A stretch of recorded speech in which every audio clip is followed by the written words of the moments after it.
Jake Patterson stood in the cargo bay of the massive alien ship and tried not to show how nervous he felt. The ship was called Vorthic's Pride, and it was bigger than any building he had ever seen back on Earth. Metal walls stretched high above. His head covered in strange symbols that glowed with soft blue light.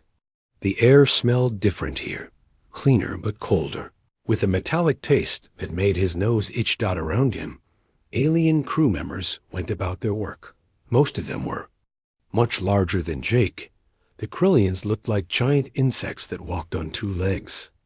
They stood 8 feet tall with hard, shiny shells covering their bodies. Their 4 arms moved quickly as they carried heavy boxes that would take 3 humans to lift. When they talked, they made clicking and buzzing sounds that the ship's computer turned into words Jake could understand. The Zephyrians were completely different. They looked like walking crystals that caught the light and threw it back in rainbow colors. They moved slowly and spoke in musical tones that sounded like wind chimes. Jake had read that they were some of the smartest beings in the galaxy. Their crystal bodies could think faster than any computer. Then there were the Hydronians, who needed special water suits to survive outside their liquid environment. They looked like giant octopi with smooth, wet skin and tentacles that could bend in ways that hurt Jake's eyes to watch. They were strong swimmers and could hold their breath for hours. Jake was the only human on the ship. At 5 feet and 8 inches tall, he felt like a child surrounded by giants. His brown hair was cut short in the military style, and his blue eyes tried to take in everything around him. He wore the standard maintenance uniform, a gray jumpsuit with his name badge sewn over the left pocket. In his hands, he carried a toolbox that contained everything he would need for his job. "Look at the little mammal," one of the Krillians buzzed to another. The ship's computer translated the words into English, but Jake could hear the amusement in the alien's voice, even without translation. How did something so small and soft survive long enough to build spaceships? The other Krillian clicked what sounded like laughter. "I heard that humans come from a death world. But look at this one. His skin is so thin I can see the blood moving. Underneath, one scratch from my claw would tear him apart." Jake kept his face calm and continued walking toward his assigned quarters. He had expected this kind of reaction. The files he had read before leaving Earth warned him that most alien species would see humans as weak and primitive. Humans had only joined the Galactic Council 10 years ago. They were still the new species that nobody quite knew what to do with. A Zephyrian scientist named Zaralyn floated past him, her crystal body singing softly as she moved. She paused and looked down at Jake with eyes that sparkled like diamonds. "Fascinating," she said in her musical voice. "Such a small brain case. I wonder how much intelligence could possibly fit inside such a tiny skull." "Probably not much," replied another Zephyrian. "I studied their species files. They only recently discovered fire compared to the rest of us. Their technology is basic at best. I am surprised they managed to build anything that could leave their planet." Jake reached his quarters and placed his hand on the door scanner. The metal door slid open with a soft hiss. His room was small but clean, with a bed, a desk, and a storage unit for his belongings. Through the single window, he could see the stars moving slowly past as the ship traveled through space. He set his toolbox on the desk and sat on the edge of the bed. Tomorrow he would start his real work, maintaining the ship's systems and keeping everything running smoothly. It was the same kind of work he had done in the Earth Space Force, but now he would be doing it surrounded by aliens who thought he was barely smart enough to use tools. The door chimed, and Jake called for whoever it was to come in. Commander Lisa Hayes stepped into the room. She was the only other human on the ship, a tall woman with red hair and green eyes who had been chosen to lead the human exchange program. She wore the blue uniform of a Galactic Council officer, with rank insignia that Jake did not recognize. How? Are you settling in? She asked, closing the door behind her. Jake shrugged. About what I expected. They think I am some kind of pet that learned to walk upright. Lisa sat down in the room's single chair. I know it is hard.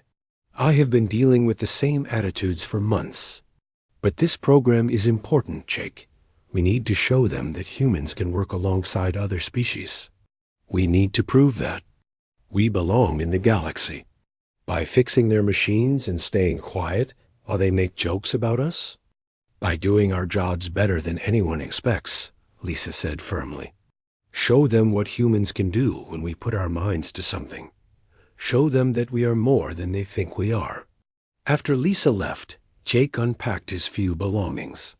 He had brought pictures of his family back on Earth, some books to read during his free time, and a few personal tools that he preferred over the standard equipment. Hidden at the bottom of his bag, wrapped in an old shirt, was a combat knife his grandfather had given him. The old man had carried it during his time as a soldier, and he had taught Jake how to use it properly. Jake held the knife for a moment, feeling its familiar weight in his hand. Then he wrapped it back up and put it away. This was supposed to be a peaceful mission. There would be no need for weapons here. The ship's announcement system crackled to life, speaking first in the clicking language of the Krillians, then in the musical tones of the Zephyrians, and finally in English. All crew members report to stations. We will begin our mission to the Outer Rim tomorrow at 0800 ship time. Jake lay back on his bed and stared at the ceiling. The Outer Rim was the dangerous edge of known space, where few ships dared to travel. It was full of cosmic storms, dead worlds, and things that most civilized species preferred to avoid. But it was also where the most interesting discoveries could be made. He closed his eyes and tried to sleep. Tomorrow would bring new challenges, new ways for the alien crew to remind him how weak and useless they thought he was. But Jake had dealt with people looking down on him before. He knew how to keep his head down, do his work, and wait for his chance to show what he was really capable of. Outside his window, the stars continued their ancient dance, unaware that they were about to witness something that would change the way the galaxy thought about humans forever. 3 weeks had passed since Jake started working on the Vortex Pride. The alien crew had settled into a routine of ignoring him most of the time and making jokes about humans when they remembered he was there. Jake had learned to tune out their comments and focus on his work. He was good at fixing things, and even the aliens had to admit that their systems ran better since he arrived. The ship traveled deeper into the Outer Rim, a dangerous part of space where few vessels dared to go. Here, the stars were older and dimmer, and strange energy fields could destroy a ship's electronics without warning. Dead planets drifted in the darkness, their surfaces scarred by wars that had ended millions of years ago. Jake was in the engine room replacing a burned-out power coupling when the ship's alarm started wailing. Red lights flashed on the walls, and the computer's voice echoed through the corridors in multiple languages. Attention all crew. Distress signal detected. Report to battle stations. Jake grabbed his tools and headed for the bridge. He was not officially part of the command crew, but Commander Hayes had told him to observe how the ship operated during emergencies. The bridge was a massive circular room with screens covering every wall. In the center, Captain Vorthkai stood on a raised platform, his 4 arms moving quickly over different control panels. The captain was a Krillian, like many of his crew. His shell was darker than the others, marked with scars from old battles. When he spoke, his voice buzzed with authority. "Report," he commanded. A Zephyrian officer named Kethara floated to one of the sensor stations. Her crystal body glowed brighter as she processed information faster than any biological brain could. Manage. Distress signal coming from the Kepler 442 system. Unknown vessel heavily damaged. The signal is weak, but automated. Captain Vorthkai's insect-like head tilted as he considered the options. That system is not on any of our charts.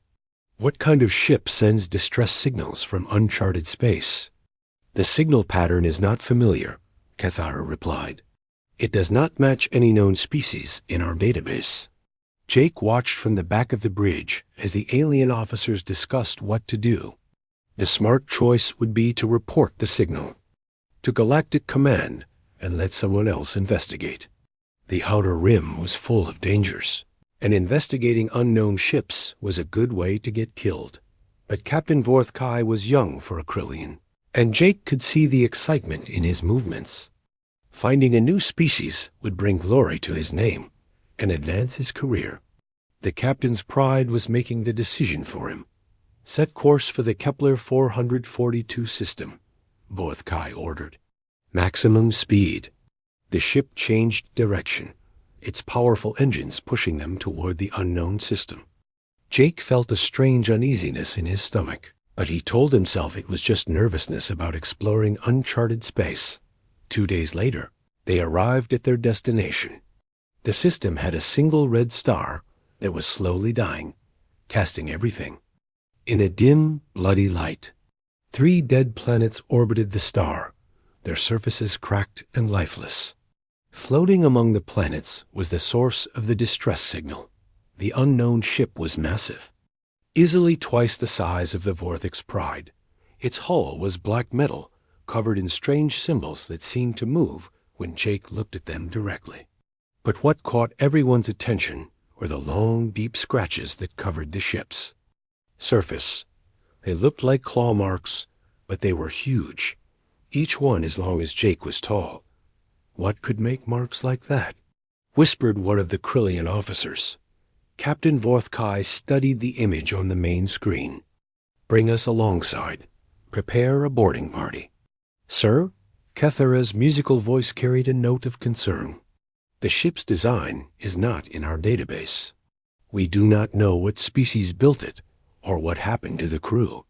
That is exactly why we need to investigate, the captain replied. This could be the discovery of the century. Jake found himself assigned to the boarding party as a technical specialist. Commander Hayes tried to object, saying it was too dangerous for the ship's only human, but Captain Vorthkai overruled her. The small one knows our systems better than anyone, he buzzed. We may need his skills.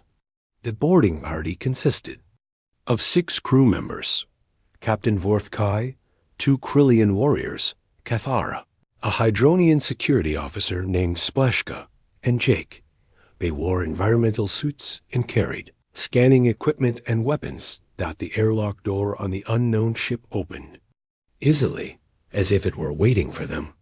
Inside, the corridors were dark and filled with a strange, sweet smell that made Jake's nose wrinkle. Emergency lighting cast eerie shadows on the walls, and their footsteps echoed in the silence. The ship's design was unlike anything Jake had ever seen. The corridors curved in organic shapes, more like tunnels than hallways. The walls were covered in the same moving symbols they had seen on the outside, and Jake had to look away when they started making him dizzy. The ship's crew were called the Drakmori, Cathara announced, reading from her scanner. According to the ship's database, they were a warrior species from the Andromeda Galaxy. Very advanced, very dangerous. Were? Captain Vorthkai asked. They found the answer in the ship's main corridor. Bodies lay scattered across the floor, or what was left of them. The Drakmori had been tall, powerful beings with thick skin and natural armor plating. But something had torn through them, like they were made of paper. Claw marks covered the walls, and dark stains that might once have been blood were splattered everywhere. What kind of weapon does this? One of the Krillian warriors asked, his voice shaky. Jake knelt beside one of the bodies and examined the wounds. He had seen similar injuries before, during his military training on Earth. These are not weapon wounds, he said quietly. Something with claws did this. something very strong and very fast. They found the ship's security center and managed to access the recording system. The screens flickered to life, showing the final moments of the Drakmori crew. At first, everything seemed normal. The alien warriors went about their duties, confident in their strength and weapons. Then the lights went out. When the emergency lighting came back on, something was moving in the shadows. The cameras caught only glimpses, a flash of black skin, eyes that glowed like burning coals, claws that could slice through metal. The creature moved too fast for the cameras to follow clearly, but Jake could see enough to know what they were dealing with. It was a predator. A perfect killing machine that hunted with intelligence and patience. It picked off the Drakmori one by one, always staying in the shadows, always striking when they least expected it.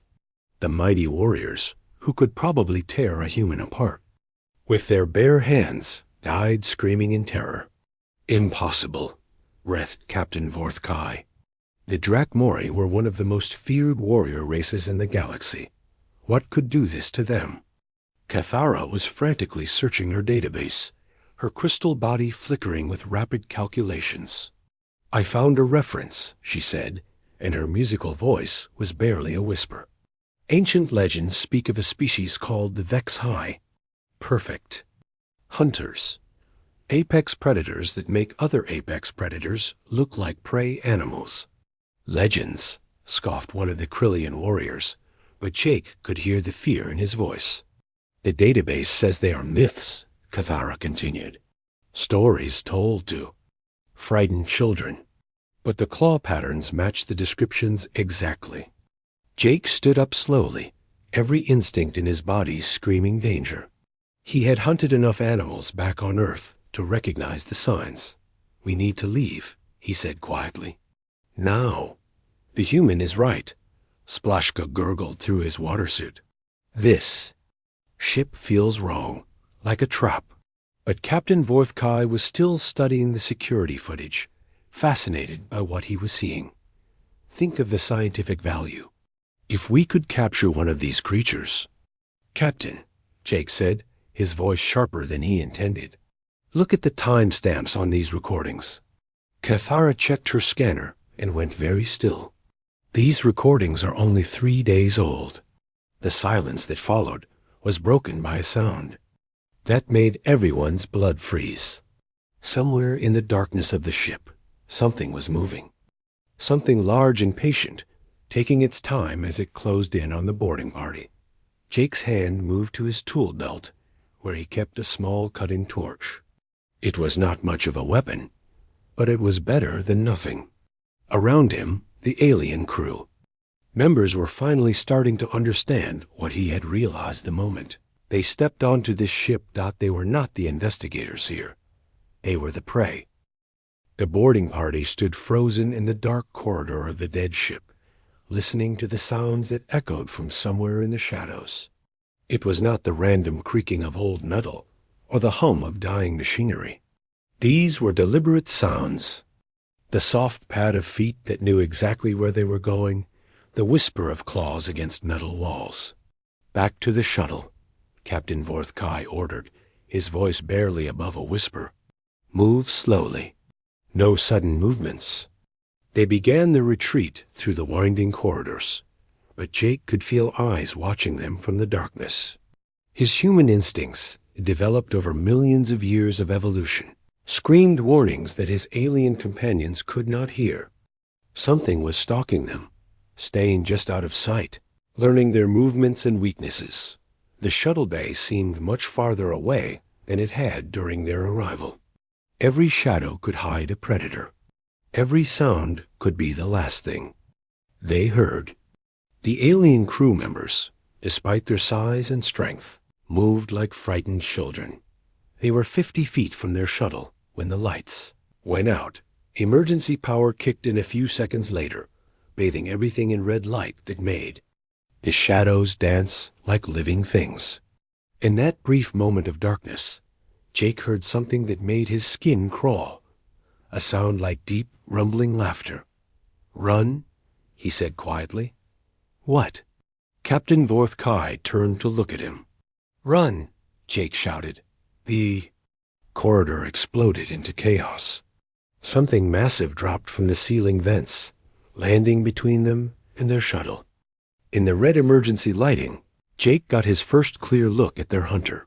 The Vex-High stood 12 feet tall, its body covered in skin that looked like polished black stone. Its arms were longer than they should be, ending in hands that had fingers like sword blades. Its head was shaped like a wolf's, but larger, with eyes that glowed like hot coals in the darkness. When it opened its mouth, Jake saw rows of teeth that could bite through steel, but what terrified him most was the intelligence in those burning eyes. This was not a mindless beast.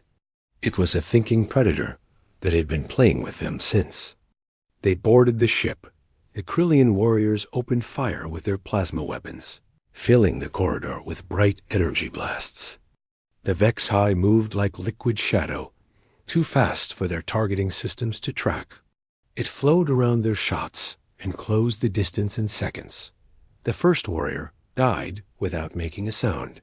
One moment he was firing his weapon, the next he was flying through the air in pieces. The second warrior lasted longer, but not by much.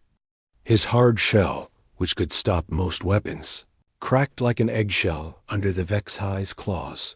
Splashka tried to retreat into a side corridor, but the creature was already there, moving faster than anything that large should be able to move. The Hydronian's water suit burst, and he collapsed, gasping for air he could no longer breathe. Cathara, the crystal-bodied Zephyrian, tried to use her advanced mind to predict the creature's movements. But intelligence meant nothing when facing something that thought 3 steps ahead. She lasted long enough to scream, once before her crystal body shattered into 1,000 sparkling pieces. Captain Vorth Kai was backing toward the shuttle, his 4 arms fumbling for his weapon. The Vex-High approached him slowly, savoring the fear. It was playing with its prey, the way a cat plays with a mouse before the kill. Jake stood in the corridor between the alien captain and the monster. He had no weapon except his small cutting torch. He was smaller and weaker than any of the crew members who had already died. By all logic, he should have been running for his life. Instead, he stepped forward. "Hey," he called to the Vex-High. "Over here." The creature's burning eyes fixed on him, and its head tilted slightly, as if puzzled by this tiny being's behavior. It had expected the human to run or cower like the others. Instead, Jake stood his ground, his blue eyes meeting the monster's. Gaze without flinching. For a moment, predator and human studied each other across the blood-stained corridor. Then the Vex-High dismissed Jake as unimportant and turned back toward Captain Vorth Kai. That was its mistake. Jake moved while the creature was distracted, not toward the shuttle or safety, but deeper into the ship. He knew he could not fight this thing in a straight battle, but he did not have to. He just had to survive long enough to get back to his own ship and warn the crew. The Vex-High realized what he was doing and spun around with inhuman speed. But Jake was already gone, disappeared into the maze of corridors, like he had never been there at all. Behind him, Captain Vorth Kai's death scream echoed through the ship. Jake ran through the dark passages, using his memory of the ship's layout to stay ahead of his pursuer. He could hear it following him, sometimes close, sometimes distant, but always there. The creature was not trying to catch him yet. It was hurting him, driving him away from the shuttle bay and deeper into its hunting ground, but Jake had advantages the alien crew members had not possessed. Humans were persistence hunters, evolved to chase prey across vast distances until it collapsed from exhaustion. More importantly, humans were tool users. They could turn anything into a weapon if they had to. He found what he was looking for. In the ship's engineering section, a maintenance shaft that led back toward the shuttle bay. It was too small for the Vex-High to follow, but just big enough for a human. Jake squeezed inside and began crawling through the darkness. Using his hands to feel his way forward, The shaft was hot and cramped, filled with pipes and cables that scraped against his environmental suit. But it was taking him in the right direction, and the HFY could not follow. He could hear it moving through the corridors below, searching for him. Growing frustrated that its prey had vanished, Jake reached a junction where the shaft split in 3 directions. He paused, trying to remember the ship's layout, when he heard something that made his blood freeze. The sound of metal being torn apart, not far behind him. The HFY was ripping open the maintenance shaft, following his scent through the maze of pipes and cables. It was too large to fit inside, but it was making the opening bigger with its claws. Jake chose the left shaft and crawled faster, ignoring the pain as sharp metal edges cut through his suit. Behind him, the sounds of destruction grew louder.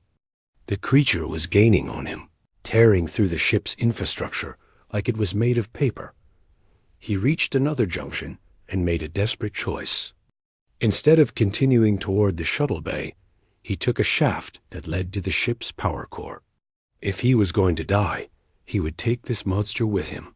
The power core was a massive sphere of contained energy, surrounded by control panels and safety systems. Jake dropped down from the maintenance shaft and began working on the control systems with his tools. He was not trying to fix anything this time. He was trying to break it. The HFY found him 3 minutes later. It dropped through the same shaft Jake had used, landing silently in the chamber. For a moment, it just stood there, watching him work on the power core controls. "You know," Jake said without looking up from his work, "back on Earth, we have a saying, if you corner a rat, it will fight like a tiger." The creature tilted its head, as if trying to understand his words. Jake turned around to face it, holding a plasma coupling he had removed from the power core. "The thing is, I am not a rat." He threw the coupling directly into the power core's containment field. The explosion lit up the dead ship like a small star, visible from the Vortex Pride several kilometers away. When the light faded, both the unknown vessel and everything inside it were gone, scattered as atoms across the void. On the bridge of the Vortex Pride, Commander Hayes watched the destruction through the main view screen. She had been monitoring the boarding party's progress and had heard their final communications before the signal went dead. "Any survivors?" she asked quietly. The sensor officer, a young Zephyrian, shook his head. "No life signs detected in the debris field." "The boarding party is gone." Hayes closed her eyes. Jake Patterson had been under her command, her responsibility. She had failed to protect him from dangers she had not even known existed. But then, the communication system crackled to life, and a familiar voice filled the bridge. "Vortex Pride, this is Jake Patterson. I am aboard Emergency Pod 7, approximately 2 kilometers off your starboard bow. Could somebody come pick me up? It is getting pretty cold out here." The rescue shuttle found Jake floating in a damaged escape pod, his environmental suit torn and his face pale from cold and shock. Commander Hayes personally brought him back to the Vortex Pride, where the medical team examined him for injuries. Apart from some cuts and bruises, he was remarkably unhurt for someone who had just survived an exploding starship. The alien crew gathered in the main briefing room to hear Jake's report. Word had spread quickly through the ship about what had happened to the boarding party. 5 experienced crew members, including their captain, were dead. Only the small human had survived. Jake sat at the briefing table, a cup of hot coffee in his hands, and told them everything. He described the HFY in detail, explained how it had killed the others, and how he had managed to escape through the maintenance shafts. When he finished, the room was completely silent. Deputy Captain Thexara, a female Krillian who had taken command after Vorthkai's death, clicked her mandibles nervously. "You destroyed an entire starship to kill one creature?" "It was the only way to stop it," Jake replied. "That thing was not just a predator. It was smart. It was learning from every encounter, getting better at hunting us. If it had gotten aboard our ship, double quotes.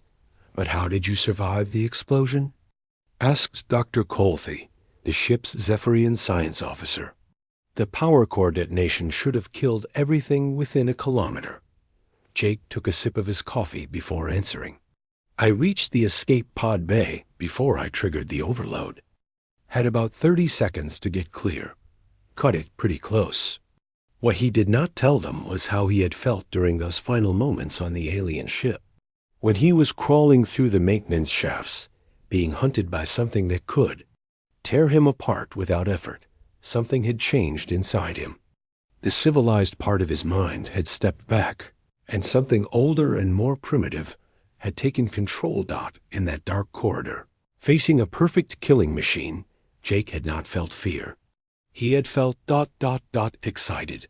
His heart had pounded not with terror, but with the thrill of the hunt. For the first time in his life, he had been in a situation where all his human instincts, his intelligence, his tool-making ability, his persistence, his willingness to take risks had been focused on a single goal, survival, and he had won. Deputy Captain Nexara was studying the debris field analysis on her screen. The unknown ship was completely destroyed. No trace of the creature remains. Good, Jake said simply, but even as he spoke, Jake felt a strange sense of loss. The HFY had been magnificent in its own terrible way. A perfect predator, evolved over millions of years to be the ultimate hunter. In some twisted way, he had respected it. The briefing ended, and the crew dispersed to their duties. The ship's routine slowly returned to normal, but something had changed. The alien crew members no longer made jokes about the weak human. They watched Jake with a mixture of curiosity and unease, as if seeing him for the first time. 3 days later, Jake was working in the engine room when the ship's sensors detected something approaching from the direction of the destroyed vessel. At first, the readings made no sense. The object was too small to be a ship, but too large to be debris. It was also moving under its own power, following a course that would intercept the Vorthix Pride. Deputy Captain Vex Ara called all senior officers to the bridge, including Jake. On the main screen, they could see their visitor clearly now. It was an organic-looking pod, about the size of a small shuttle, with a surface that looked like the same black stone as the HFY's skin. It is following us, reported the sensor officer. Speed and heading match ours exactly. Weapons? Vexara asked. No weapons detected. But the hull material is unlike anything in our database. Our sensors cannot penetrate it. Jake stared at the screen with a growing sense of dread. It survived, he whispered. What? Commander. Hayes turned to look at him. The HFY. It survived the explosion. Jake's hands clenched into fists. I should have known. A creature that perfect would not be killed so easily. The organic pod attached itself to the ship's hull near the main airlock. For several hours, nothing happened. The crew waited nervously, weapons ready, but their visitor seemed content to simply ride along with them through space. Then it began to cut through the hull. The cutting was precise and methodical, creating a perfect circle about 6 feet across. Emergency alarms sounded throughout the ship as atmospheric pressure began to drop in that section. Automated systems sealed off the area, but everyone knew it was only a matter of time before their uninvited guest made its way inside. All crew. To battle stations, Vexara ordered. Security teams to Section 7. Jake stood up from his chair. No, he said quietly. What do you mean, no? Commander Hayes demanded. If you send security teams, it will kill them all. Just like it killed the boarding party. Jake walked toward the bridge exit. This is between me and it. I can handle this. You cannot possibly fight that thing alone, Vexara clicked urgently. You are just a human. Jake paused at the door and looked back at the alien officers. For a moment, Something flickered in his blue eyes, something cold and predatory that made even the massive Krillian take a step back. "Yes," he said softly, "I am." Jake made his way through the ship's corridors, past crew members who were sealing themselves into emergency shelters. He stopped at his quarters long enough to retrieve something from his personal belongings, the combat knife his grandfather had given him. The blade was old but well maintained, its edge sharp enough to split hairs. He found the HFY in section 7, standing in the circular hole it had cut through the hull. The creature looked exactly as he remembered, 12 feet of perfect killing machine, with eyes that burned like stars in the darkness. But this time, Jake was not running. This time, he was hunting. The two predators faced each other across the empty corridor, neither moving, both studying their opponent. The HFY's head tilted slightly, as if puzzled by the human's behavior. It had expected fear, panic, desperation. Instead, it found something it had never encountered before, another apex predator that was completely unafraid. Jake spoke first, his voice calm and steady. "You followed me here." The HFY made a sound that was part growl, part purr. The ship's computer struggled to translate it, finally settling on. "You ... hunt like us." "Yes," Jake replied, understanding flooding through him. "I do." The creature took a step forward, its massive claws extending. But instead of attacking, it stopped and spoke again. "You ... killed prey much larger than yourself. Used tools. Used intelligence. Used ... deception." Jake nodded slowly. "That is what humans do. We adapt. We overcome." For a long moment, the two hunters continued to study each other. Then, to Jake's amazement, the HFY did something completely unexpected. It sat down, bringing its burning eyes level with his own. "We have searched long," it said, its voice like distant thunder. "Searched for others like us, others who understand the hunt, others who know the joy of the kill." Jake felt his pulse quicken, but not with fear, with recognition. "You have been alone. For eons, we are the apex, the perfect hunters. But perfection. Ice lonely. There are no others who understand what we are." The creature leaned forward, its massive head only inches from Jake's face. "But you understand? You are like us, small but fierce, weak but cunning. You are ... kin." Jake stared into those burning eyes and saw something he had never expected to find in such a monster: loneliness. This perfect killing machine had spent countless years wandering the galaxy, searching for something it had never thought it would find. Another predator worthy of respect. Slowly, carefully, Jake reached out his hand. The HFY did not move as the human touched its stone-like skin. The surface was warm, like heated metal, but somehow also alive. "My name is Jake," he said quietly. Creature's rumbling voice softened slightly. "I am ... Kethmer, last of the HFY, hunter of the void. And now, no longer alone."